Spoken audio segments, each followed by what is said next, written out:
ఏ తెల్లని పాలధారలల్ల పల్లె తెల్లారుతుంటదిరా గుళ్ళోని గంటలు కాడెట్ల మెడలోన జంటగా మోగుతూ ఉంటాయిరా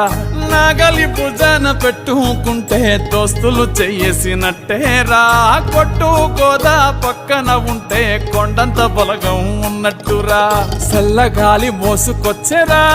సేను సిలకల ముచ్చట్లు దారి పొడుగు చెట్ల కొమ్మలా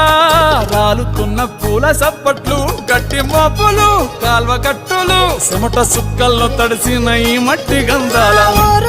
పల్లెటూరు దీని తీరే అమ్మ తీరే